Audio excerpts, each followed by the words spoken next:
தூத்துக்குடியில் தமிழர் திருநாளாம் பொங்கல் திருவிழாவை முன்னிட்டு வீட்டின் முன்பு ஏராளமான மக்கள் பொங்கலிட்டு வழிபட்டனர். தமிழர் திருநாளாம் பொங்கல் திருநாள் இன்று நாடு முழுவதும் கொண்டாடப்படுகிறது. விளைநிலங்களில் விளைந்த காய்கறிகளை சூரிய பகவானுக்கு படைத்து வீட்டின் முன்பு வண்ண வண்ண கோலமிட்டு பொங்கலிடுவது வழக்கம். இதேபோல் தூத்துக்குடி காமாட்சி அம்மன் கோவில் தெரு, சிவன் கோவில் தெரு, VMS நகர், பொன்னகரம், முத்துகிருஷ்ணாபுரம், அழகேசபுரம் உள்ளிட்ட நகரின் பல்வேறு பகுதிகளில் மக்கள் புத்தாடை அணிந்து வீட்டின் முன் வண்ண வண்ண கோலமிட்டு புதுப்பானையில் பொங்கலிட்டனர். பொங்கல் பொங்கி வரும்போது பொங்கலோ பொங்கல் என குலவையிட்டனர்.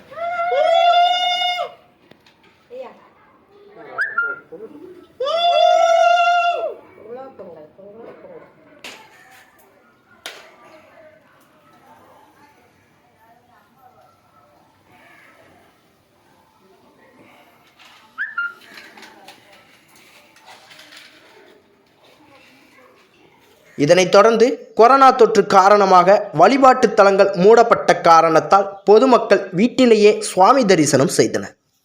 தமிழர் திருநாள் தை திருநாளை முன்னிட்டு இன்னைக்கு எங்கள் தூத்துக்குடி காமாட்சியம்மன் கோயில் தெரு ஒன்னாங்கேட்டில் இருக்க காமாட்சியம்மன் கோயில் தெருவில் பொங்கல் ரொம்ப சிறப்பாக எல்லாரும் வீட்டுக்கு வெளியே பொங்கல் வருஷம் நாங்கள் இப்படி தான் செய்வோம். இந்த வருஷமும் எல்லாரும் வெளியே குடும்பத்தோட பொங்கல் விட்டு சந்தோஷமாக இருக்கும். அது மட்டும் இல்லாமல் இன்னைக்கு கோவில்கள் எதுவுமே திறக்காத காரணத்தினால நாங்கள் எல்லாருமே வீட்லேயே பூஜை பண்ணி இங்கே பொங்கல் விட்டுட்டு இருக்கோம்ப்பா. எங்குமே இனிய தை திருநாள் நல்வாழ்த்துக்கு. ஹாப்பி பொங்கல் எல்லாருக்குமே. பாப்பா நீ சொல்லி ஹாப்பி பொங்கல்.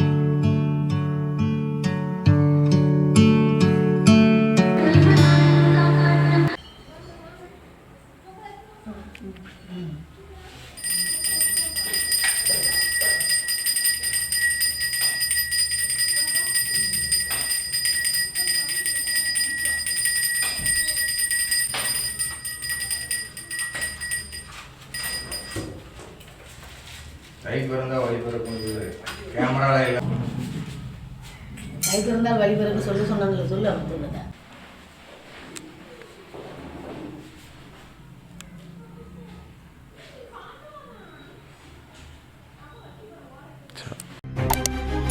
செய்திகளை உடனுக்குடன் தெரிந்து கொள்ள உங்கள் கரம் டிவியை சப்ஸ்கிரைப் செய்யுங்கள். அதோடு பெல் பட்டனையும் கிளிக் செய்யுங்கள்.